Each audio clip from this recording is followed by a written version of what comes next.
No somos muy respetados en general como escena por los medios masivos o convencionales. No lo necesitamos ahorita, la verdad, No. pero creo que es importante que el público entienda que seguir a estos proyectos que son plataformas de difusión de la música nacional es tan importante como seguir a las bandas.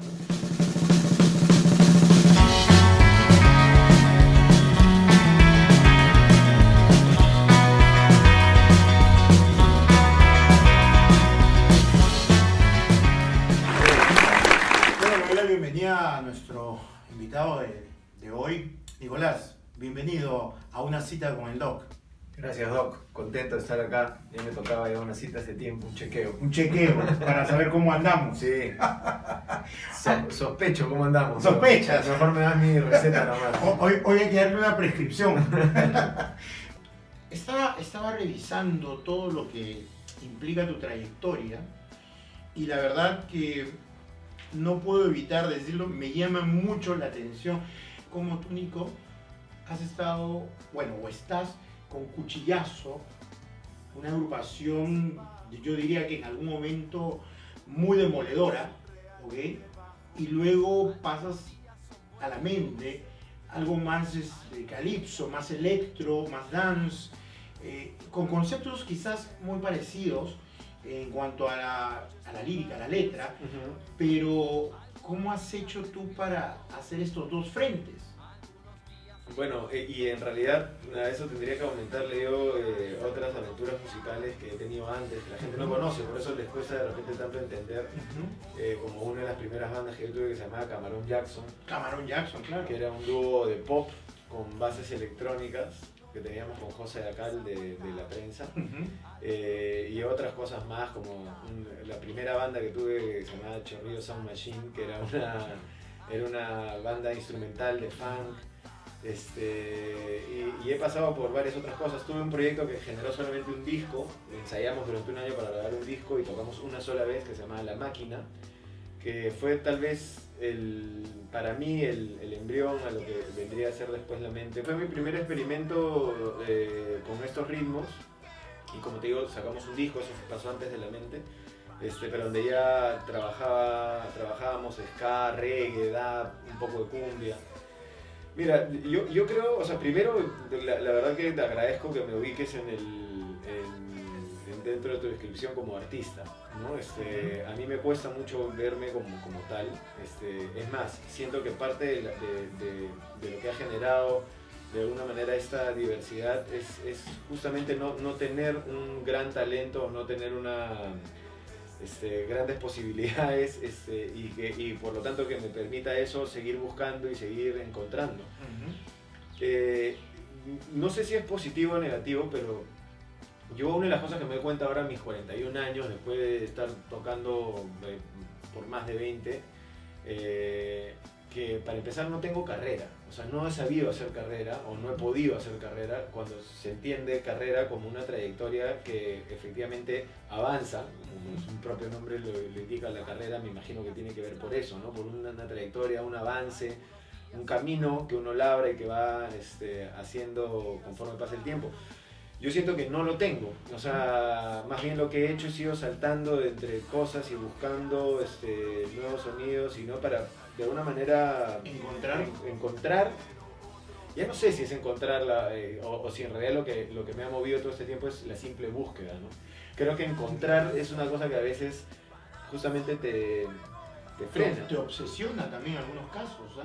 Tratar de encontrar algo. Sí. ¿No crees tú de que entre Cuchillazo, La Mente, Camarón Jackson y todos estos proyectos que has tenido, quizás cada uno de ellos pueda representar lo que tú en realidad eres como persona, como individuo? Sí. Tu personalidad está muy variada en todos estos proyectos musicales que has tenido. Creo que todos los seres humanos, sin darse cuenta, adquieren códigos de comportamiento distintos en distintas situaciones y con distintos grupos humanos, ¿no? O sea, creo que uno no es la misma persona cuando conversa o bromea o interactúa con sus compañeros de trabajo, cuando lo hace con su familia, cuando lo hace con sus amigos del colegio o de la universidad, cuando lo hace con sus amigos del barrio. O sea, entendemos y nos entendemos como de manera particular en momentos particulares, y incluso te pasa, ¿no? O le pasa a cualquiera que cuando te encuentras, estás con un amigo del trabajo y te encuentras de repente con un familiar o te encuentras, hay ese momento extraño de conexión de distintos mundos, y yo creo que todos somos un poco así. A mí lo que me pasa es que yo soy musicalmente así. Es decir, yo desde chico, o sea, una de las primeras cosas que entendí era que la música era una cuestión fundamental para mí. O sea, la música no necesariamente como un ejercicio de expresión, sino como más bien una fuente de todo, desde energía hasta de medicina. O sea, la música para mí era una cosa demasiado importante, sin haberlo entendido así desde un principio, pero sí habiéndome abrochado de esa manera con la música desde las primeras cosas que recuerdo. Entonces en mi casa se tocaba música criolla porque mi padrastro, al que llamo padre también por la cantidad de tiempo y porque se lo ganó con el cariño que me dio, pero él es un músico criollo, de esos músicos que en realidad no necesariamente ejercían profesionalmente, pero que tocaban religiosamente todos los domingos una jarana criolla en mi casa. Entonces, y además él es huancaíno, entonces... había algo de música vernacular también. Totalmente, además era muy curioso porque mucha de la gente que venía, cada uno representaba una distinta ciudad, un distinto pueblo del Perú, entonces había toda esta, primero, especie de confrontación regional entre el huayno contra el huaylas, y de repente todos coincidían en el vals criollo, costeño, limeño o norteño, el tondero, etc. Pero yo escuchaba eso desde muy chico y además lo escuchaba de primera mano, porque en mi casa además habían guitarras, habían castañuelas, había cajón, había cucharas para tocar, obviamente no solo para comer. Pero, o sea, esos son mis primeros recuerdos musicales, son la música tocada en mi casa. Y esta música, ¿no?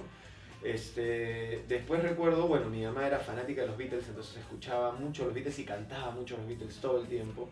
Mi padre biológico es un melómano, entonces yo tenía acceso a, o sea, todo tipo de música. Todo tipo de música. O sea, en su casa yo recuerdo haber escuchado cosas como Al Jarreau o Spyro Gyara, desde Irakere, o sea, estamos hablando de jazz, progre, hasta de repente escuchar Charly García, escuchar trova, una salsa dura. Y el otro elemento en ese aspecto de mi formación musical era mi colegio. Yo estudié en los Reyes Rojos, que es un colegio que desde siempre ha postulado como herramientas de educación las expresiones artísticas. Y el deporte, ¿no? Y el deporte, totalmente. Que son cosas que le enseñan mucho más a los chicos de lo que uno podría pensar y que logran mucho más que la academia rígida que entendemos como educación. Entonces en mi colegio habían salas de ensayo, se grababan discos, cassettes. Yo la primera aventura que tenía en un estudio, que fue en el estudio de Techo, fue grabando un cassette cuando era muy niño, con otros chicos de distintas promociones del colegio para los Reyes Rojos, ¿no? Entonces, el director de mi colegio, que era Constantino Carvalho, era también un melómano, una persona, un intelectual de la música, entonces, y muy rockero, entonces, y muy salsero también. Entonces, yo tenía, además de todas estas vertientes musicales que encontraba en mi casa, tenía la del colegio, que era, o sea, yo me volví fan de Led Zeppelin por Constantino, me volví fan de Eric Burdon por Constantino, me volví fan de Nietzsche por Constantino, de Rubén Blades, de Héctor Lavoe, o sea, la salsa dura, la salsa neoyorquina, la salsa puertorriqueña, se escuchaba muchísimo en la salsa muy bien estructurada, muy bien instrumentada, sí, ¿no? Sí, o sea, para mí, con perdón de los aperocos modernos, la salsa, o sea, lo que se hace ahora es cualquier otra cosa, ¿no? Pero... Entonces, además a esto había que sumarle, por ejemplo, el hecho de que mi papá César, como le llamo yo a mi padrastro, además de practicar esa música y tocar esa música, escuchaba, por ejemplo, cumbia colombiana, cumbia de la selva peruana. Entonces yo escuchaba... Bueno, la cumbia auténtica. La cumbia auténtica, ¿no? Escuchaba los mirlos, por ejemplo, o escuchaba... La cumbia del oriente, claro. que es una fusión ya con la psicodelia. Claro, que además tiene mucho de rock. Y eso lo saben quienes escuchan cumbia de este origen, o sea, la música que proviene de San Martín, y donde tenemos a Enrique Delgado. Totalmente, claro. O sea, ya la aventura de la cumbia cuando cruza el Ande y llega hasta la ciudad, a las ciudades costeras, es ya una transformación total. Pero, o sea, todo eso, más lo que uno podía descubrir en esa época, o sea, yo he crecido en la época de muy chico, Vico, por ejemplo, que era lo que me acercaba al dancehall, el general, que son los padres del reggae calipso, claro, ¿no? Nando Boom, Nando y Boom. las vertientes originales de eso, ¿no? Ninja Man y todo la música jamaiquina, Mickey Mouse y todo eso Mickey que Mouse, llegó por acá, ¿no? claro, y bueno, incluso también el pop, ¿no? O sea, yo crecí en las mejores épocas de Madonna, de Michael Jackson, o sea, cuando explotó el tema del rap comercial y llegó acá MC Hammer, llegó Vanilla Ice, ¿no? Music Factory y todas estas cosas, y al mismo tiempo Los Prisioneros, por ejemplo, Soda Stereo, Charly García, y acá Frágil, o sea, era un momento donde de verdad te costaba mucho más que ahora encontrar buena música, pero cuando la encontrabas creo yo que incluso hasta la apreciabas más, ¿no? Entonces, y por ahí llegaban, porque en el colegio en esa época era así, ¿no? Te llevaba un cassette de Sumo, que es esta banda argentina. Que luego nace Dividido. Exacto. Y de repente descubrir sonidos como el de Sumo o Mano Negra. Estoy rodeado de viejos vinagres. Y todo alrededor. Pero, qué buena. o sea, el bagaje musical que yo pude cosechar en esa época fue muy diverso. Y yo recuerdo muchísimo eso, la sensación de entrar en un mood, como dicen los gringos, o entrar en un modo, en una sensación distinta con cada música, y eso reconocerlo como códigos con los que yo interactuaba dentro de ciertos grupos de amigos, ¿no? Entonces, por ejemplo, me acuerdo que yo tengo un primo que ahora es arquitecto, que vive en Los Ángeles, pero que era muy buen baterista de chico y que le encantaba y practicaba sobre canciones que escuchábamos. Entonces yo con él escuchaba muchísimo Dire Straits, por ejemplo, que es un bandón. A mí me rompió la cabeza en muchos aspectos. Pero por ejemplo, yo era muy amigo y soy muy amigo del Loco Wagner, de Christian Wagner, cuando éramos muy chicos, incluso vivió en su casa de adolescente, pero con él, por ejemplo, escuchábamos muchísimo Sumo, y muchísimo Vico Sí, y muchísimo Silvio Rodríguez, pero eran cosas concretas, ¿no? Tengo un gran amigo poeta con el que escuchábamos, por ejemplo, muchísimo los Beatles, pero también muchísimo Serrat. Entonces, así, ¿no? Y en mi casa se escuchaba esto, y de repente tenía el grupo de amigos del colegio donde escuchábamos muchísimo Led Zeppelin, Deep Purple, y después crecer un poco más y descubrir Rage, Red Hot, entonces y la música electrónica. Y la música electrónica. Yo cuando conozco Los Cuchillazos, que eso es en el año 94-95, yo estaba a punto de salir del colegio y en esa época el experimento de los Reyes Rojos hacía que se generaran pues mucha dedicación sobre la formación del ser humano, pero de repente en media ya se daban cuenta que faltaba el tema académico para poder lograr alumnos competitivos que puedan ingresar a la universidad. Entonces, los últimos 3 años de secundaria en Los Reyes te ponían unos profesores específicos para poder terminar de enseñar temas concretos como lengua o matemáticas o geometría, y ahí entra Capi. Capi era 2 años mayor que yo, o 3 años mayor que yo, y él era ya profesor de la Trener, ya estaba estudiando en la Católica. Mira. Y lo contratan para enseñar en quinto y media lenguaje. Y así conozco yo a Capi, y a través de Capi, que además era amigo de otros exalumnos de los Reyes Rojos, y entre ellos también gente de otros colegios, era muy amigo de José Acal, de Rafael Otero. Ellos tenían una banda que se llamaba El Verde Borde, entonces yo conozco esta banda a través de Capi, me hago fan de esta banda. Después entre ellos 3 forman otra banda más que se llama La Mula, que es en realidad la primera banda que yo escucho con bases electrónicas. Era música fuerte, era un rock fuerte, por momentos casi metal, pero con una base electrónica. Era una propuesta súper novedosa que se adelantó demasiado a su tiempo porque pasó desapercibida.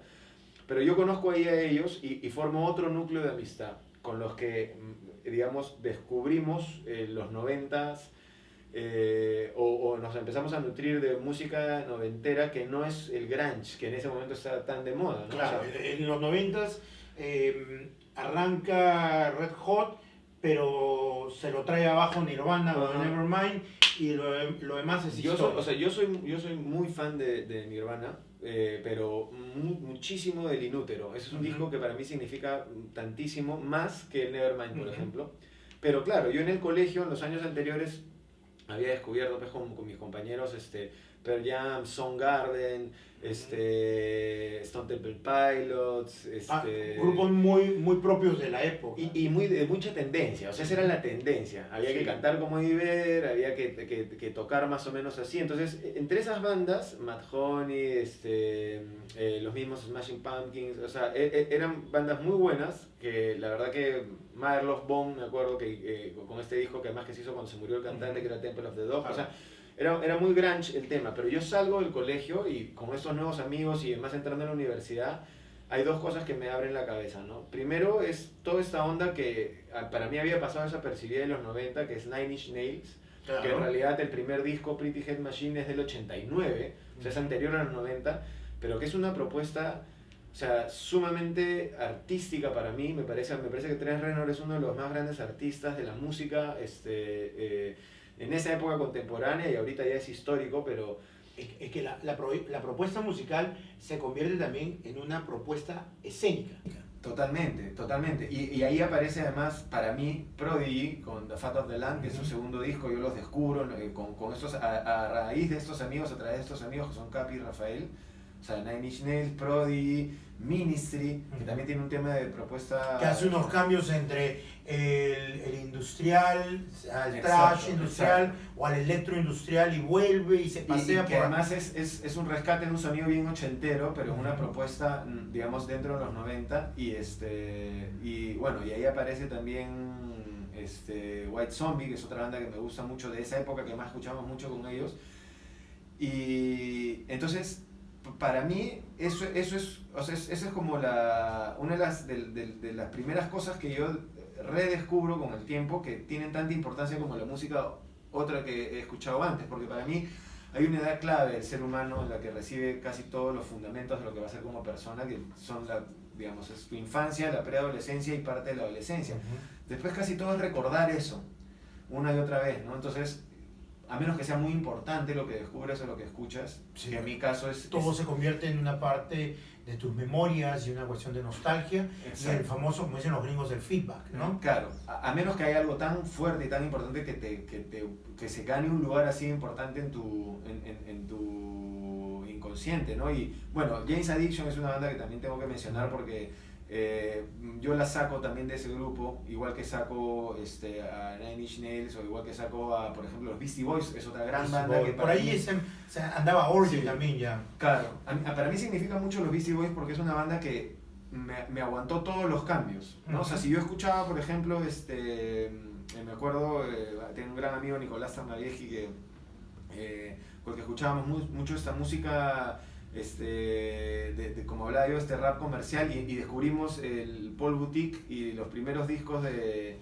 los Beastie Boys, y nos pegamos mucho con ese sonido. Pero cuando los 90 se pusieron más crudos y oscuros para mí, los Beastie Boys sacan el Ill Communication, el Check Your Head, y para mí, o sea, continúan en vigencia, ¿no? Incluso cuando yo descubro Rage, que hace que un poco deje de lado lo otro porque me parecía muy fresa, los Beastie siguen estando ahí conmigo, ¿no? Sí. Y es una cosa constante. Y en paralelo igual, o sea, yo en la universidad ya, en la Católica, me acuerdo clarito, yo tuve un pase bien accidentado por la universidad, estudié solamente generales, yo iba a estudiar filosofía en teoría, y no pasé generales, tuve que cursarlo 2 veces porque fui expulsado por inasistencias la primera vez, logré ingresar una segunda vez, y en esa segunda vez me retiré. Porque no me encontraba en la universidad. Y una de las cosas que más me movían a mí de buscar educarme o tener un ingreso propio era vivir solo. Yo me fui de mi casa a los 17 años y la universidad para mí era más bien, me obligaba a permanecer en la misma situación. Pero recuerdo el día que yo me fui de la Universidad Católica, un amigo, Adrián Portugal, que ahora es un gran fotógrafo, y dicho sea paso, en el colegio era un gran guitarrista. Yo tuve una banda con él que se llamaba Los Segregados en el colegio. Y yo me acuerdo que lo miraba tocar guitarra y decía, ¿cómo lo envidio a este pata? Ojalá para que se chanque las manos.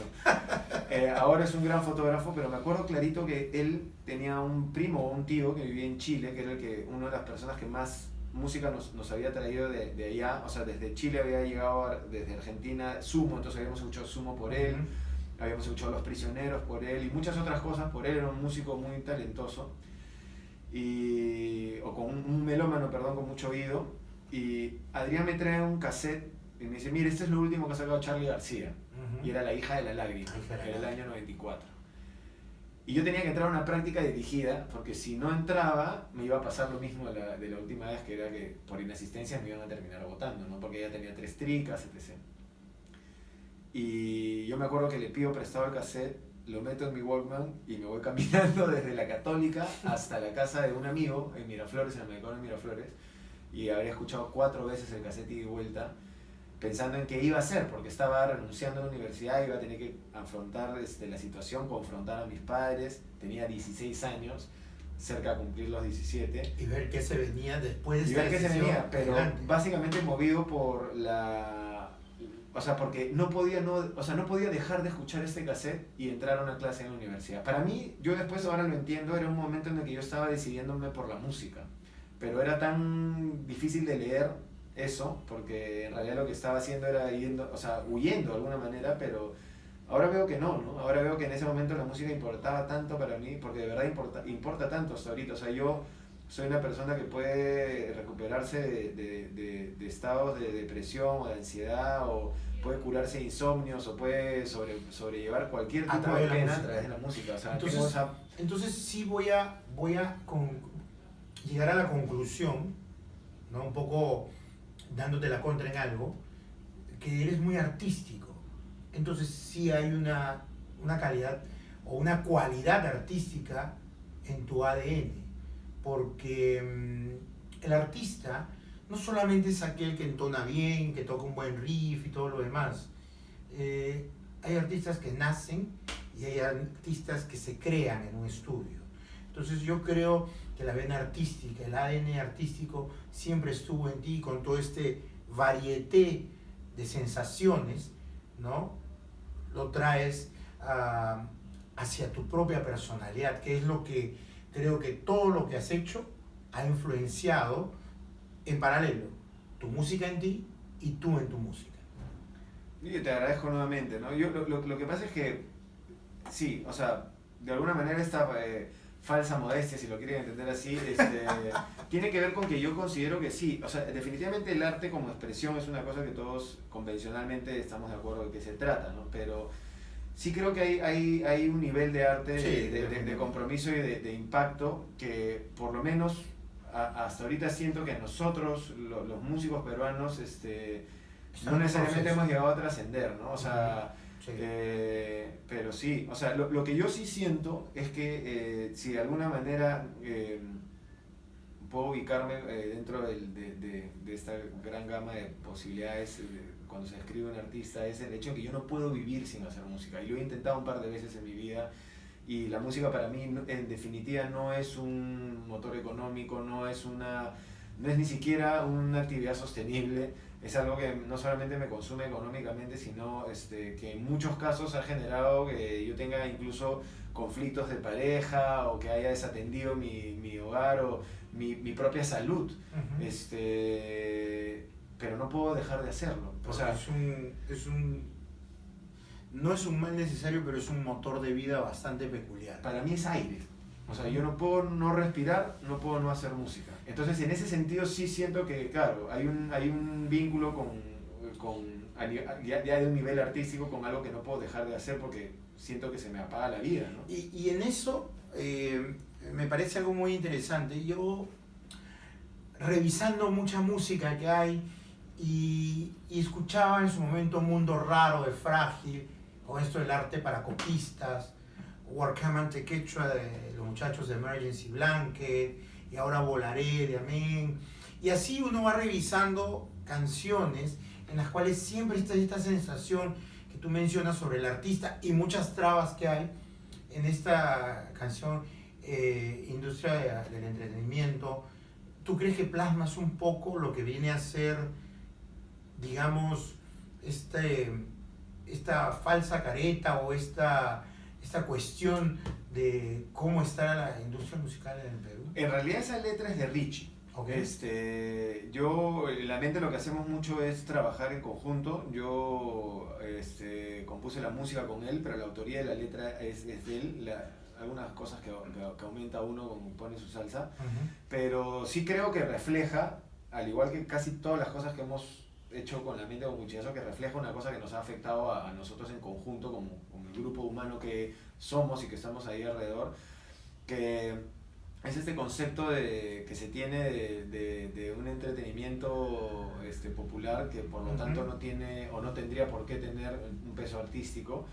Y sí, ¿no? O sea, la canción habla de un momento además que ya no es el mismo que vivimos ahora, ¿no? O sea, Claro. de hecho, eran a cuenta de las experiencias, es más, que ni siquiera son experiencias de la mente, que son experiencias que yo me recuerdo mucho que conversábamos, que habíamos tenido nosotros con bandas anteriores como Cuchillazo Suda, con este tema concreto de los organizadores de festivales, que siguen siendo los mismos hasta ahorita, sigue siendo la misma arbolleros, en la misma radio, porque cuando hablamos, por ejemplo, de las radios y la poca apuesta por el rock nacional, la música nacional, la gente se queda en la explicación del rock independiente, pero en las radios no pasan los discos nuevos de Gianmarco, los discos nuevos de Amén, los discos nuevos de Líquido. Sigue sonando el Dios. O sea, las radios no apuestan no solamente por un tema de mainstream, no apuestan. Y por punto. Nada nuevo. O sea, ahí se acaba la cosa, ¿no? Porque ha encontrado una fórmula, porque es muy fácil trabajar así, y porque yo creo que están entendiendo muy lentamente lo peligroso de este modelo de negocio que han establecido. Porque ya en todo el mundo la tendencia es otra. Entonces, igual que la televisión peruana, ¿no? O sea, sigue apostando por lo mismo y lo que no es una apuesta en realidad, ¿no? No, ya yo no lo veo como una apuesta, lo veo solamente como un estándar para mantener lo que ya tienen hasta que se les acabe y se les va a acabar. O sea, lo comparo con el limón del emolientero antiguo, ese dicho que había hasta que lo exprimas. Totalmente. Claro, ahora el tema, como te digo yo, es que a mí me parece que hay que si bien podría haber sido justificable desde el punto de vista económico hasta hace unas décadas, ya deberían estar pensando en qué hacer para ganarse al público que ahorita es el masivo, que para son los recambio, jóvenes. ojo, el recambio. Claro, esa gente joven no va a seguir viendo Esto es Guerra, no va a seguir escuchando Estudio 92, una y otra vez El amor después del amor. O sea, es más, Fito Páez ha hecho como 50 discos después. Entonces, sucedió en el fútbol, veníamos viviendo de los goles de Cubillas, claro, y ya tenemos otro personaje. Claro, o sea, es bien importante entender que el gran motor de cambio, la gran revolución, en realidad lo da el público y su poder de consumo. O sea, donde pone la plata el público es lo que va a generar los grandes cambios. Y el público está siendo cada vez más consciente y está consumiendo cada vez más cosas locales, por ejemplo. Entonces, los nichos independientes han demostrado eso. O sea, hay festivales, desde festivales para 10.000 personas con solamente carteles locales hasta conciertos de 200, 300 personas que se mueven igual dentro de estos circuitos. Y está pasando también el tema de la descentralización, entender todo como Lima. Ahorita hay una crítica muy fuerte por el Día del Rock Peruano, que de hecho tiene bandas que normalmente no tenía, pero la crítica concreta es una cosa de la que hay que hablar, que es el tema de la participación femenina en los festivales masivos que se organizan en el Perú, ¿no? Que en este caso es absurdamente pequeña, ¿no? O sea, la proporción no hay una participación. O sea, la proporción es menos del 1%, o sea, así de terrible, ¿no? Y sin embargo pasan cosas como, por ejemplo, yo en ese festival toco 2 veces, porque toco con Cuchillazo y con la mente.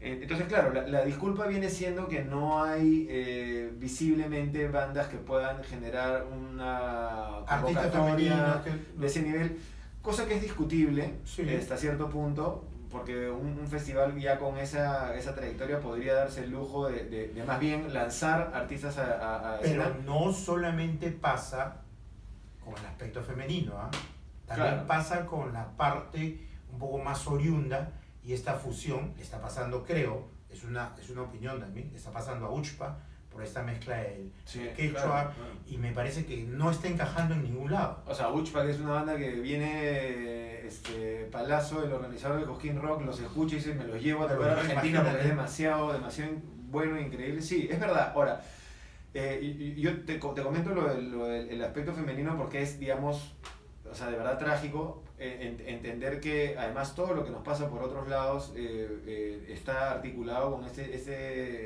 esta manifestación concreta. Hay un festival que se llama el Día del Rock Peruano y hay una mujer entre veintitantas bandas, que además son bandas que se repiten y todo, y es una cuestión que hay que discutir. Y hay que discutir entendiendo, yo ahora justo antes de empezar la entrevista le comentaba a un amigo que había hecho una crítica muy severa sobre eso, ¿no? Decía, o sea, que debería llamarse el Día del Rock en calzoncillos, porque en el cartel nomás se contaban 99 hombres y una mujer, y creo que no se había dado cuenta que de esos 99 en realidad habíamos repetidos. O sea, yo estoy 2 veces en el cartel porque salgo en la... Y no solamente eso, que si tú revisas, hemos conversado en alguna prueba de sonido, hoy en día hay sonidistas mujeres, sí, pero no las han llamado. Hoy en día hay luminotécnicas y no las han llamado. Ahora, lo curioso es, por ejemplo, que esta persona que me comentaba eso, que es un hombre de letras, es un escritor, es una persona que se ha encargado de suplementos culturales de varios diarios importantes, lo contrató hace poco el IGNA para hacer el primer encuentro de escritoras peruanas. Entonces yo le digo, ¿no? Le pongo, sí, imagínate, es el mismo país donde el primer encuentro de escritoras peruanas lo organiza un hombre, o sea, y él se ha picado un poco y me contestó, eso no tiene nada que ver, pero yo creo que sí, yo creo que tiene todo que ver. Yo creo que la cantidad de mujeres muertas hasta el momento en el año en feminicidios, que dan una estadística absurda, tiene que ver con la visibilidad del trabajo de las mujeres en los distintos rubros, porque es parte de lo mismo, y siento que nuestro principal problema es que señalamos a la distancia, y es la manera más cómoda, ¿no? Sí, esto está pasando es en muy el fácil, rock. Claro. muy fácil señalar de afuera y estar diciendo, pero mira, yo te digo, no confrontarlo. Yo una de las primeras reflexiones que estoy haciendo ahorita, antes de empezar la entrevista, es, claro, o sea, a mí me toca hablar de eso. Yo saliendo de acá voy a hacer una publicación, voy a hablar de eso. Yo estoy tocando 2 veces en un festival que no considera ni una sola vez a bandas femeninas.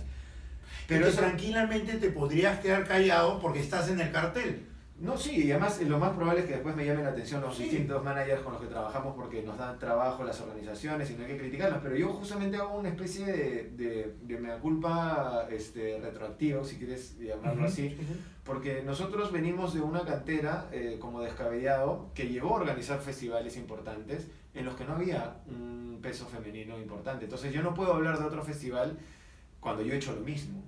O sea, Descabellado es una organización que empezó como un sello discográfico en el que todas las bandas eran de hombres.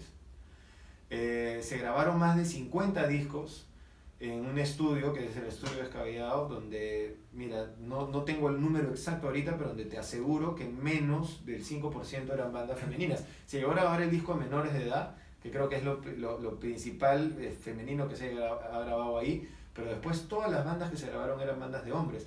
Se hizo una revista en base al sello en sociedad con la República, y cuando se hizo la revista y tuvimos que plantear, digamos, el proyecto para ser presentado al directorio, etc., nos dimos cuenta de que básicamente el contenido era 90% masculino. Entonces hay un problema gravísimo y somos parte de él. Yo me considero parte de él. Yo siento que además cuando en algún momento compartimos con ciertos amigos el proyecto, el primer festival, y mostramos el cartel, que era un cartel donde salíamos en la foto todos los músicos de Descabellado, y lo tengo que decir, era lo mismo que el Día del Rock Peruano. O sea, teníamos a todas las bandas hombres y estaba Laurita Pacheco, que iba a tocar con La Mente, y Katia de la Cruz de Moldes, porque era otra banda que iba a tocar. Claro, eran 2 mujeres en un cartel de hombres, y nos criticaron eso las amigas a las que les habíamos presentado eso, y yo la verdad que en ese momento saqué la justificación inmediata que saca todo el mundo ahorita, que es que en realidad no hay bandas de mujeres o no conocemos bandas de mujeres. Claro, o sea, los tiempos que vivimos exigen respuestas más profundas, más inteligentes y compromisos mayores que el decir no conozco bandas de mujeres, ¿no? O sea, yo lo admito, nosotros venimos de una cantera de una educación machista y hemos sido definitivamente con Descabellado parte del problema.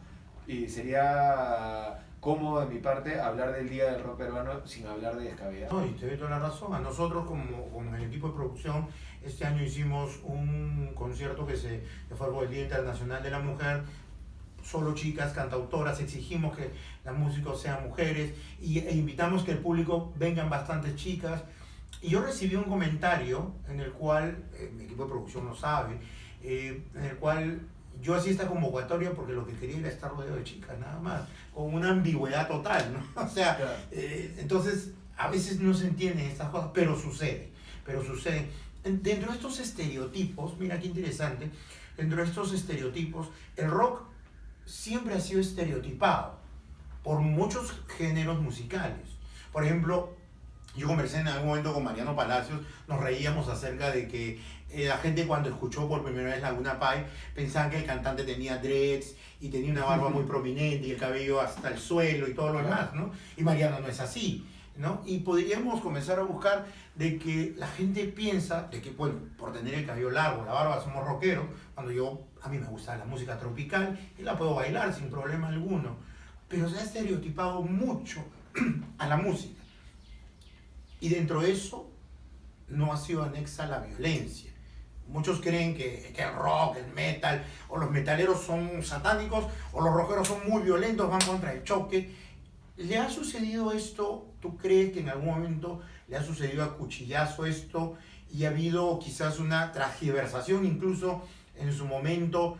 ¿O crees que le ha jugado más al lado humano esta contraposición de lo que es Cuchillazo, su música, y haber aparecido también en la serie Misterio y todas estas cosas? Sí. Me refiero a los estereotipos. Sí, claro que sí. O sea, de hecho que para empezar es un fenómeno que es muy bonito en muchos aspectos, pero que también tristemente jala otras cosas, que es este concepto de que las canciones no son de quien las hace, sino de quien las escucha y quien las vuelve suyas. Entonces, en realidad, eso es muy bonito porque te pasa que haces canciones con un significado muy personal o muy local y de repente se universaliza y otra persona le da un significado mayor, más grande, más bonito, más hermoso que el tuyo.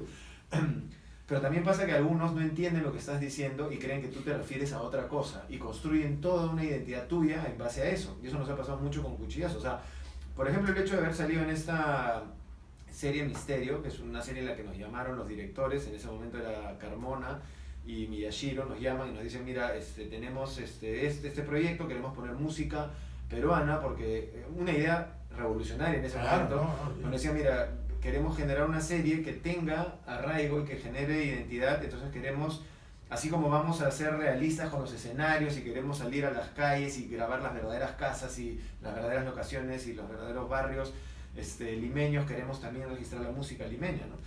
Entonces esa fue una apuesta bien importante y nosotros accedimos a ello. Lo que hace la serie en realidad no es ensalzar un personaje violento como Misterio, es una crítica social muy fuerte sobre lo que ocurre en las barras bravas de los equipos nacionales. Así es. Y toda una realidad. Y mucha gente no lo entiende así. Y inmediatamente después pasa a entender que, para empezar, Cuchillazo es de la U. Es una de las primeras cosas que hay que aclarar. Yo no soy de ningún equipo, no sigo ningún equipo. Fui de la U en una época de mi vida porque si no mis primos me sacaban la mugre. Después fui del Cristal porque si no mi vecino me sacaba la mugre. Después fui de la Alianza porque si no otros vecinos en otra casa también me sacaban la mugre. Después crecí y pude no ser de ningún equipo y al que me dio lo contrario les apoyó la mugre, no pasa nada. Pero esa es mi historia con el fútbol. No soy una persona muy futbolera. Me gusta muchísimo lo que genera la selección peruana porque creo que eso es importante. Los peruanos no tenemos muchos espacios ni momentos en los cuales sentirnos todos parte de lo mismo. Con una identidad. Con una identidad, y yo le agradezco muchísimo a la comida, a la música, al deporte, que lo logre por momentos aunque sean muy pequeños. Entonces sí, me emociona cuando juega Perú, me emociona que Perú haya hecho lo que haya hecho en la reciente historia del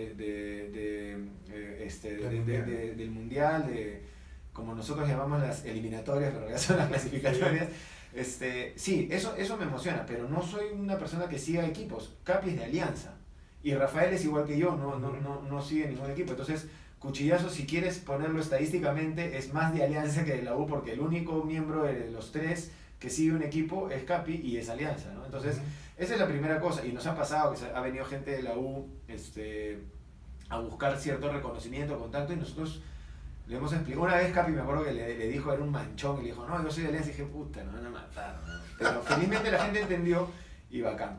Otra cosa que pasa es que, claro, Cuchillazo es una banda fuerte, porque a nosotros hay mucho de la vena que tenemos musical que nos gusta esa música. Ahora, Capi, por ejemplo, que es, digamos, el motor de esa fuerza, porque es el baterista y es el que logra esos ritmos, además, con ese tiempo tan perfecto, es también salsero, le encanta la salsa, ha sido programador de Radio Mar, durante mucho tiempo y es un conocedor y un melómano abocado a la salsa, por ejemplo, ¿no? Entonces, sí, se le ha estereotipado como, además, baterista de Masacre, entonces es... Y también se ha mal estereotipado el pogo, que se piensa que Totalmente, es una forma de lastimar a alguien, cuando en el pogo participan solo los que quieren participar. Y tú ves además en el pogo, por ejemplo, que existe estos códigos de ayuda, de levantar al que se ha caído, etc.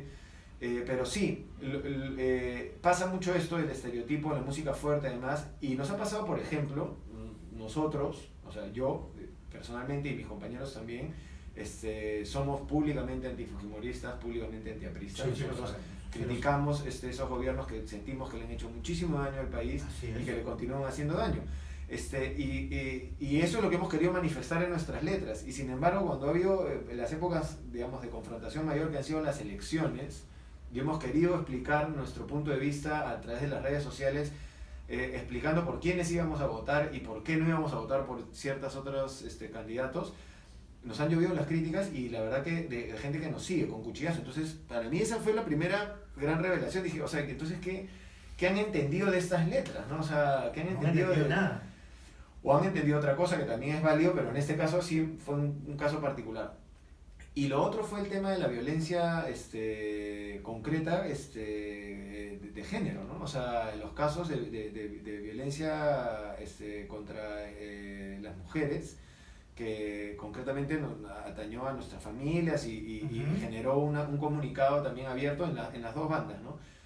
Y la gente nos pedía no involucrarnos en eso, no opinar de eso. ¿Sentiste que te pidieron no te metas donde Sí, no y era es más, adecuado? y una de las grandes críticas y más común y más constante era, si ustedes generan violencia con su música porque la gente hace poco, ¿cómo van a hablar de la violencia? ¿No? O sea, otra vez era... O sea, como mira, mi abuela me decía una cosa constantemente cuando el diálogo se volvía de zorro, ¿no? Le decía, ¿qué sabrá el burro de alfajores? Y la verdad que eso es, o sea, yo no voy a entrar en una discusión con alguien que plantea una cosa así de ridícula, pero sí me da mucha pena que no hayamos logrado calar más profundamente en el público, en cierta parte del público, ¿no? Porque tenemos un público que sí es... O sea, que sí ha defendido lo que defendemos y que consideramos además parte de la familia de Cuchillazo, que es la Comuna Bestial, que son estos seguidores, como la mayoría de bandas ahorita del sector independiente, que tiene una gran fuerza en el público, que tiene comunas que lo siguen. Entonces, sí, o sea, el estereotipo lo veo. Y también me pasaba cuando yo tocaba en Cuchillazo y dejamos de tocar con Cuchillazo y apareció a la mente las críticas de todas partes. No me imagino. Que como si tú tocabas rock, ahora estás tocando cumbia o estás tocando reggae. O te estás vacilando bailando, pero cuando tú en realidad tocas, haces riff, o sea, la gente no entiende eso y me da risa. Yo les voy a contar un par de cosas para que entiendan de qué se trata la música. En este concierto que organiza los Rolling Stones, que se llama Rock and Roll Circus, en el Piccadilly, ¿no? Que es famosísimo, no salió en su momento porque los Rolling Stones tuvieron una mala performance y durante mucho tiempo dudaron de sacar este disco en vivo hasta los 90, que lo sacaron editado, porque no estaban muy contentos con su performance. Yo creo que la distancia los hizo darse cuenta que en realidad era histórica y había que sacarla.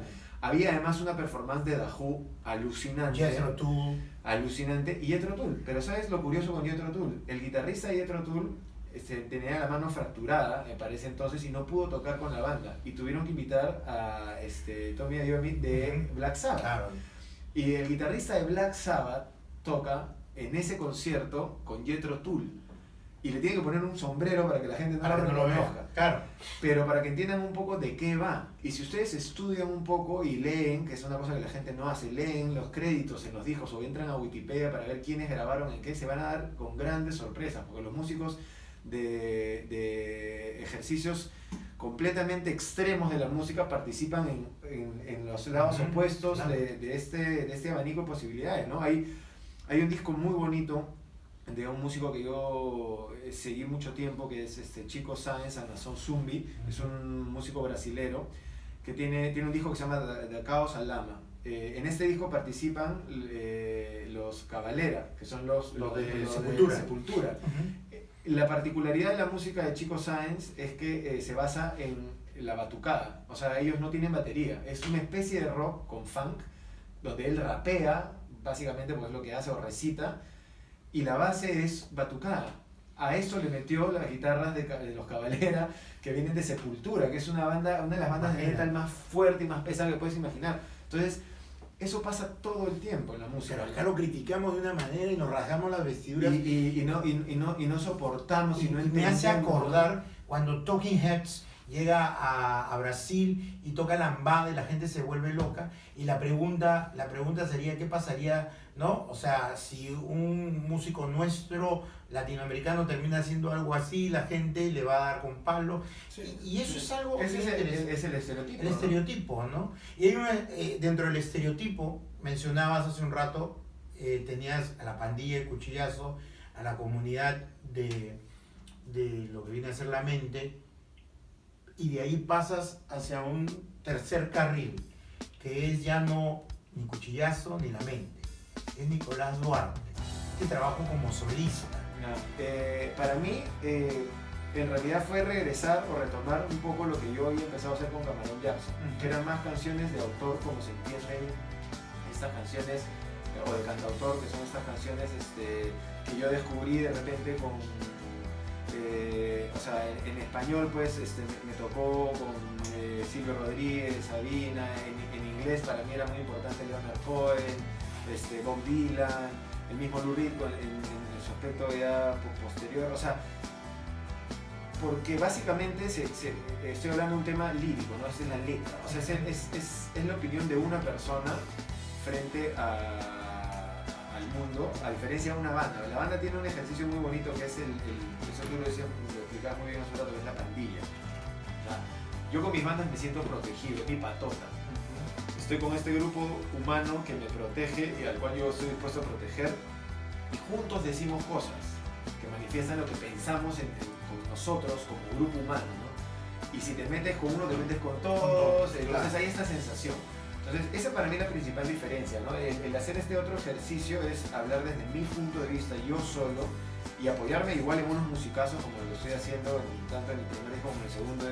He logrado convocar músicos de un talento alucinante, una humanidad alucinante. Igual se ha generado una gran amistad con la banda con la que me apoyo para tocar el proyecto solista. Pero el momento de componer y de expresar estoy siendo yo solo, ¿no? Entonces sí, al principio el primer disco es un disco que recorre por, digamos, la idea es contar una historia de amor en distintos enfoques. De distintas formas, pero es un entendimiento del amor mucho más crudo y visceral que el amor, digamos, romántico y convencional y melcochoso y positivo, ¿no? Porque mi visión del amor no necesariamente es eso. Yo considero que el amor es una fuerza de la naturaleza tan poderosa que así como puede generar vida, también la destruye. Entonces ese primer disco de 6 canciones para el fin del mundo... Ojo, el amor puede ser muy agradable, pero hay amores tóxicos. No solamente los tóxicos, los amores increíbles cuando se acaban también dejan una secuela de destrucción a su paso sin ser necesariamente tóxicos. Pero por ejemplo, este primer disco, 6 canciones para el fin del mundo, hablan de un mundo que se acaba a partir de que se acabe el amor. Y la canción, el disco empieza con una canción como La Reina, que habla de una separación y la búsqueda a través de la música de una salvación, pero después cuenta distintas otras historias. Hay una canción que se llama La Resistencia, que habla en realidad de una relación que yo vi de muy cerca, que era de una hermana mía con una pareja suya, que en toda esta época en la que ellos como jóvenes salían a marchar y yo tenía que ir a buscarlos a la fiscalía y sacarlos porque los andaba arreglando la policía, y toda esta historia de amor que ocurre dentro de una situación política como esa. Y termina con una canción, el disco, con una canción como Amaneciendo, que es en realidad una historia actual, que es con mi pareja actual, que era, o sea, ella trabajaba en el Sargento Pimienta y yo la iba a recoger al terminar su turno, que era a las 4 de la mañana, y nos regresamos a mi casa y ya nos agarraba el amanecer. Entonces era toda esta sensación mía de cómo había encontrado otra vez la esperanza y cómo mi reflexión era estoy dirigiéndome a este nuevo amor en medio de un amanecer, ¿no? O sea, era para mí, y el disco termina así. Este segundo disco que estoy haciendo ahorita, que ya estoy terminando el proceso de mezcla, se llama Las Fiestas del Olvido, y es un disco que otra vez tiene el amor aparece bastante como un tema concreto, pero en realidad son distintas historias, ¿no? A mí me gusta mucho el tema de poder llegar a contar una historia. Aprecio mucho cuando me llega una canción y cuando esa canción me gusta. O sea, son momentos que he aprendido a detectar y lo valoro tanto que intento construir a partir de eso una buena canción en lo que viene de su desarrollo, ¿no? El amor, volviendo al punto del amor. El amor por la música, el amor por lo que haces, el amor por todo lo que has hecho. Yo usualmente nunca hablo de cuestiones personales, pero me siento en confianza y me voy a volver a preguntarte en este vaivén, en este puente tan inmenso que has recorrido, en este camino tan largo, musical, apasionado, lleno de energía, que es lo que tú tienes, una energía tremenda. Nicolás Duarte y el amor a su hijo. ¿Cuánto ha influenciado este nuevo personaje, ya no solamente en la vida musical, sino en la vida personal, experimental, vivencial de Nicolás Duarte? Mira, de hecho, para mí me pasan dos cosas, ¿no? Con Cano. Bueno, la primera es descubrir un nivel de una cantidad, una extensión de amor que yo no conocía. Yo creo que eso no es por las puras que las señoras cuando hablan del amor de un padre o te dicen, no, mejor mi abuela o de mis tías, que cuando tengas un hijo y se refieren a un tipo de experiencia de amor, de cariño que uno no conoce. Yo creo que eso es una cosa en mi caso cierta. O sea, yo por mi hijo siento una cantidad de amor y un tipo de amor que no lo había manifestado antes, jamás, no sabía que era capaz de manifestarlo. Y que es una cosa muy grande, que te conmueve. Que no es solamente un amor bonito, es un amor que te sobrepasa. Que va más allá de lo inimaginable. Y que te hace por primera vez en tu vida, en mi caso, ya no preocuparme por mi bienestar, por mi salud, por mi fragilidad, por mi vulnerabilidad, sino más bien por la de mi hijo. O sea, yo todos los días, a cada segundo, pienso en si está bien, dónde está, cómo está. Y más allá de esa tranquilidad básica, es después si es feliz, si está teniendo lo que necesita. O sea, es un amor que te sobrecoge y que te sobrepasa. Y que no hay una escuela. No, y además que no, o sea, si la hay es la instintiva, es la especie, es la que humana, la que ha sobrevivido de alguna manera con este instinto, ¿no? O sea, venimos de crianzas de repente muy ignorantes en aspectos académicos, pero las que se salvan son las que han apostado por el amor, ¿no? O sea, mi abuela materna no tuvo educación secundaria, por ejemplo, y es una de las cosas que más me enseñó en la vida, y básicamente por una persona que entendía todo a través del amor. Entonces, sí, lo primero que me pasa con mi hijo es el tema del amor, es una concepción distinta. Y lo segundo, que es algo que, como dices tú, coincido contigo, que me ha ayudado a mejorar, es que yo he tenido muchos temas o sea, sin resolver, de mi infancia, de mi crianza, de mis primeros años, de mi adolescencia, que tienen que ver con ausencias paternales, con conflictos familiares, con ciertas percepciones. Bueno, no necesariamente todo es real en lo que te pasa, pero sí de haber sido dejado de lado, de no haber tenido una presencia constante. De hecho, en la época en la que yo crecí, en los años en los que yo nací, que son del 77, digamos, los 70, los 80, eran años en los que incluso un hombre consciente de su rol o una relación mucho más equilibrada con respecto a las responsabilidades de una mujer o un hombre, igual era permitido que el hombre no estuviera tan presente. Y igual era disculpado, era justificado que el hombre no asumiera un rol más casero y más constante en la vida de un chico, ¿no? O de un hijo o una hija. Entonces, de hecho, mis padres, porque siempre he tenido dos, sumando no hacen ni la mitad de mi mamá. O sea, esa es la verdad, y con todo el cariño que les tengo a ellos por las distintas cosas que me han traído, o sea, que me han enseñado, que me han acercado en la vida.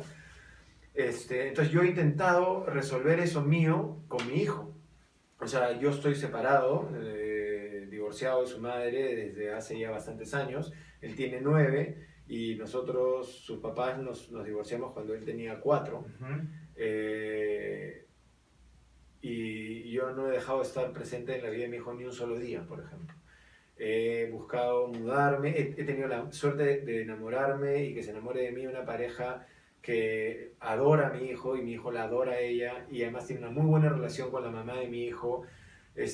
Somos una familia ideal en ese sentido, porque nos vemos, pasamos Navidad juntos, sabemos el uno del otro cómo está, etc. Y mi hijo duerme conmigo un día, duerme un día con su mamá viaja, se queda todo el tiempo conmigo, yo viajo, o sea, he logrado eso con mucho esfuerzo al principio, porque sí, no es fácil, sobre todo cuando vives como músico, es difícil. Logré mudarme al mismo distrito para estar cerca. Entonces, eso a mí me ha ayudado a reconciliarme con este pasado que yo tenía de repente doloroso o con pena. He logrado cerrar heridas. Creo que para mí mi hijo entonces significa no solamente una gran fuente de amor, sino es una gran oportunidad. Y creo, lo veo, me da mucha pena verlo, porque lo veo muchísimos ciclos que se repiten, y veo amigos haciendo exactamente lo mismo que les hicieron a ellos y cometiendo los mismos errores que cometieron sus padres, porque también aprendemos eso, aprendemos a repetir. A repetir la historia. Entonces, en mi caso tengo mucha suerte, o sea, tengo muchísima suerte, tengo la suerte de haber encontrado gente y de haber tenido un proceso de separación que me ha permitido, sin embargo, no solamente haberlo hecho de manera civilizada, sino haber mantenido una presencia constante y estar tan cerca en la vida de mi hijo, que mi hijo, el otro día, mi actual pareja, Paloma, me decía, porque hablábamos, ¿no?, de ciertas cosas así, de estos daddy issues, como se dice, que teníamos los dos, porque ella también tiene todo un rollazo con su papá biológico, y bueno, también tiene un padrastro que quiere mucho. Pero en todo ese tema de conversación me decía, mira, Cano, por mi hijo, me decía, yo creo que él ni siquiera debe tener planteado el esquema del problema, porque para él es tan claro que tú y Adriana, que es como se llama su mamá, están en su vida, que ni siquiera asume que la separación significa que no estén en su vida, o sea, sus dos padres, ¿no? Simplemente es que ustedes no viven juntos, pero sus papás son sus papás y están ahí todo el tiempo. Entonces me hizo entender que, claro, yo lo seguía viendo de esa manera porque yo tengo una historia, ¿no? Entonces, claro. Pero sí, o sea, digamos, para mí concretamente ha sido un nivel de amor incalculable que no se puede medir, por un lado. Por otro lado, la oportunidad de poder resolver temas míos a través de cómo actuar frente a mi hijo. Y finalmente lo otro, que no son clichés porque son reales, pero es lo que pasa, y lo que han escuchado miles de veces es verdad. O sea, yo he redescubierto muchísimas cosas a través de los ojos y los oídos de mi hijo. O sea, mi hijo tiene un playlist en Spotify que tiene 300 y pico canciones, porque cada cosa que descubre lo fascina, y puedes encontrar desde Gangnam Style hasta Queen, pasando por Beastie Boys, pasando por... No, porque más escucha el pata escucha de todo, es alucinante su capacidad y cómo la esponja que tiene el cerebro puede absorber todo. Y me encanta ponerle algo que sé que no he escuchado y ver su reacción. Me acuerdo, por ejemplo, la primera vez que le puse el Tri. Y, o sea, no podía creerlo, ¿no? O sea, la primera vez que le puse AC/DC, o la primera vez que le puse Iggy Pop, o la primera vez que le puse Los Prisioneros, o la primera vez que le puse Charly García, o la primera vez que le puse... O incluso música nuestra, ¿no? La primera vez que le puse Suda. ¿Cómo ha reaccionado ante la música en la cual tú estás involucrado? A él creo que le gusta mucho saber que su padre es músico. no le gusta mucho ir a conciertos. Creo que es porque de repente lo quise llevar de chico y se impactó con el volumen salvaje que pone nuestro sonidista, que es el mismo sonidista de Cuchillazo y de la Mente, que es Tato del Campo, que es tal vez el mejor sonidista en vivo de Perú, más grandes, que le hace sonido a bandas top y todo, pero es un animal. Entonces mi hijo quedó traumado por su culpa y no le gusta mucho ir a conciertos, pero le gusta mucho que yo me dedique a la música. Y con sus compañeros sí me los he llevado alguna vez, me ha pedido ir a para conocer una sala de ensayo, para tocar, etc. Y es muy interesante ver cómo el niño, justo que ahora hablamos, no tiene estereotipos, pues. O sea, a esa edad. A esa edad. De repente crecen y sí, pero ahorita él puede escuchar absolutamente todo, sin problema, una cosa tras otra, sin hacerse conflicto, de nada, ¿no? O sea, es alucinante. Pero qué interesante lo que dices de tu hijo, porque también encuentro algo que se ha hecho un estereotipo, ¿no? Volviendo dentro de todas las cosas que hemos podido conversar, repinceleo algo que es, debe haber el temor por algunos padres de enviar a los chicos a los conciertos, a veces de bandas muy fuertes, porque oye, te pueden lastimar, mira que el pop, mira claro, que esto, mira que la estridencia, mira que muchas cosas más, que en los conciertos hay drogas, que en las cosas hay alcohol, que te va a pasar, ten cuidado, que esto... Hay un estereotipo alrededor de toda esta sinfín, no solo de violencia física, sino de todo el estereotipo llamado violencia alrededor quizás de un estilo de música, ¿no? Y que no siempre pueda marcar una tendencia, sino que la violencia está en todos lados. Totalmente. Sabes que Carballo, el director de mi colegio, me decía una cosa, bueno, se la comentaba a todos en realidad creo, ¿no? Pero hablaba mucho de la importancia de estos espacios donde los ciudadanos todavía podían encontrarse y vivir una experiencia en conjunto que los afectara emocional y culturalmente e incluso de manera superficial como entretenimiento, pero al mismo tiempo a todos juntos. Y me hablaba de los estadios, que eran estos lugares donde todavía se convocaba en masa a la gente que ya había perdido la costumbre de encontrarse en plazas, en mercados, en calles, en ferias, porque poco a poco lo fuimos perdiendo. Y me hablaba del fútbol, ¿no? Como una de los grandes imanes y de la música. Y justamente los estadios son estos espacios donde se encuentran estas dos cosas, ¿no? El deporte masivo y la música masiva. Así es. Y son dos espacios que también estamos perdiendo y estamos entendiendo que, claro, hay otra cosa muy importante también. Dentro de esos estereotipos está el estereotipo de pensar que uno puede mirar todo desde lejos y el problema siempre está allá. Y cuánto tiene que ver con lo que uno hace dentro de sus 5 metros de acción. O sea, hace poco conversaba con una amiga que me estaba contando que la ministra de Educación actual tiene a su hijo en un colegio público.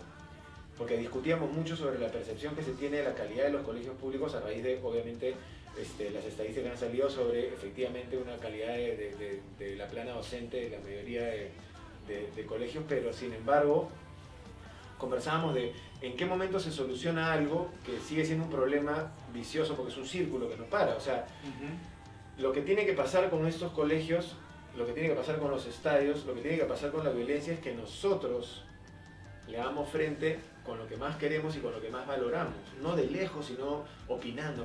La opiniología, que es una de las ramas en las que más se sumerge el peruano promedio, es terrible, porque no llega a ningún lado. O sea, me pareció tan increíble este ejemplo de esta mujer, que la verdad que no conozco más de su labor, lamentablemente, como para poder hacer un juicio concreto y fundamentado de lo que es como ministra de Educación. Pero simplemente el símbolo de poner a su hijo en un colegio público me parece que es algo importantísimo. En un país donde los alcaldes no viven en los distritos que gobiernan, donde los presidentes no viven en el Palacio de Gobierno, donde los presidentes no viajan, donde hay los problemas. O sea, en un país donde los que nos gobiernan no tienen nada que ver con los gobernados. Donde los nacionalistas consumen todo lo de afuera. Exacto. O sea, en un país donde la contradicción es constante, que una ministra de Educación ponga a su hijo en un colegio público me parece que es una señal que deberíamos asumir como propia. Entonces, claro, o sea, tienes miedo que le pase algo a tu hijo, si bueno, entonces anda con él. Pero empieza a recuperar ese espacio a través de tus hijos, porque no lo estás perdiendo tú ya lo perdiste de repente, lo está perdiendo tu hijo, ¿no? Y totalmente, o sea, esos estereotipos se curan no señalando, rompiéndolos, y los rompes tú. ¿Qué es lo que se viene a corto plazo para Nicolás Duarte y todo todo lo que encierra el mundo musical y todo lo demás. Bueno, una crisis emocional de todas maneras por la cantidad de proyectos en los que estoy involucrado en el momento. La verdad que sí, tengo unos dolores de espalda, un estrés en la patada, pero bonito, rico, o sea, sé cómo es. Estoy ahorita yéndome a grabar las voces de Cuchillazo con Capi, con Rafael, a un espacio que tiene Capi por Cañete, por Mala, perdón. Donde hemos ya practicado grabar varias cosas, de ahí entramos a grabar baterías y terminamos de grabar el quinto disco de Cuchillazo en el estudio. En paralelo, en la próxima semana empezamos a grabar baterías del próximo disco de La Mente, que estamos muy contentos también porque en esta ocasión, por primera vez en nuestra historia, después de 4 discos autoproducidos por mí y por Ricardo, estamos contando con la producción externa de además un productor histórico, legendario, que es Manuel Arrioleca, que es productor además de pop, ochentero, radial, pero que además ha trabajado mucho con música urbana y con mucho hip hop, con mucho rap en Estados Unidos, y por eso en realidad es que nos llamó la atención. Trabajó el penúltimo disco de Bareto, y nos llamó mucho la atención su lectura, y siempre nosotros hemos pensado que efectivamente la Mente es un proyecto que, digamos, para un oído crítico básico es comercial, o sea, en ese sentido es una música que perfectamente podría tocarle el bobo a cualquiera, ¿no? O sea, entonces nos gustó mucho la idea de trabajar con un productor que un poco nos ayudara a trasladar todas esas ideas de manera más efectiva, porque lo que nos ha pasado siempre con la autoproducción es que llegamos a donde queremos, a veces, pero nos cuesta muchísimo y nos machetea mucho ese camino. Y después estoy ya en proceso, como te contaba, de final de mezcla. Me falta terminar de mezclar 2 temas de un disco que grabé el año pasado, que no lo he podido sacar antes por un tema de inversión, en realidad un tema económico. Para la mayoría de músicos independientes todavía los discos, la música sigue siendo algo que no es solventable, no es sostenible. Y que no es el bolsillo. Y que sacamos de otros lados, ¿no? Entonces no me alcanzó, debí sacar el disco el año pasado, pero entonces lo que me temo que va a pasar es que voy a intentar sacar mi disco solista lo antes posible, porque yo creo que a partir de la segunda mitad de año vamos a estar moviendo más bien material nuevo de La Mente y Cuchillazo, que se ha cruzado nuevamente, pasa así, se cruzó el Recaer con el Millonarios del Alma y hemos tenido un letargo parecidísimo y paralelo con las 2 bandas. Y parece que regresar a Chile con La Mente. Estuvimos este verano y estuvimos el año pasado también, va a ser nuestra tercera vez. Hemos hecho felizmente un buen circuito ahí. Una muy importante con H&M. Sí, sabes que yo regresé con, o sea, no sabía cómo digerir esta información, porque entre muy emocionado por la recepción que habíamos tenido del público allá, y sorprendido, pero también muy envidioso. Sí, regresé, la verdad, que sintiendo que nos faltaba tantísimo. O sea, cómo se mueve el circuito allá, el circuito independiente. Es a todo dar. La fuerza que tiene, la conciencia del sector privado. Sí. Sobre la importancia de estos circuitos y el valor comercial que tienen involucrarse en estos circuitos para ellos, ¿no? Estas marcas que apuestan por esto y que meten plata. El concepto que tiene el Estado de lo que es la música independiente, en sí, la la expresión y la cultura cultura viva o sí, contemporánea, y por lo tanto las facilidades que ofrece y los incentivos que ofrece, sí, pues, o sea, acá no estamos ni cerca, ni siquiera lejos, estamos muy lejos, ¿no? Entonces, sí, o sea, la verdad que me dio pena. Y me ha pasado también, me hemos tocado el año pasado con Cuchillazo, tuvimos un año internacional, tocamos en Colombia, en Bogotá y en Ibagué, y tocamos en Vivo por el Rock el año anterior, Vivo por el Rock, en Cosquín Rock, en Argentina. En Córdoba. Y también lo mismo, ¿no? O sea, y te vas contra la pared. O sea, es el festival más importante de Argentina y no es en Buenos Aires. Es una provincia. Y ni siquiera es en la ciudad de Córdoba, es en las afueras. Y la gente viaja y son 7 escenarios y tocan bandas de todos lados, ¿no? O sea, nos falta muchísimo. Ahora, yo creo que también un poco queriendo ser positivo, me acuerdo mucho de un comentario que me hizo Martín Rea, que es el organizador del Ciudad Emergente, que es uno de los festivales más importantes de Buenos Aires, que cuando vino a este mercado musical que organizó Prom Perú en el año 2015, decidió llevarse a La Mente. Y nos llevó ese mismo año a tocar al Ciudad Emergente.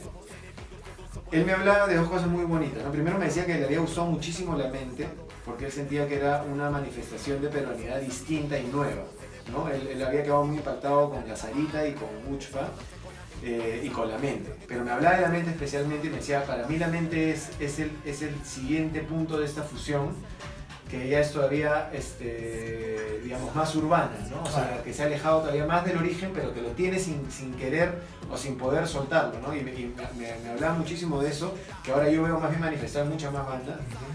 Y lo otro que me decía era que qué importante era entender ahorita que justamente nos falta muchísimo, porque lo que nos falta lo podemos hacer nosotros.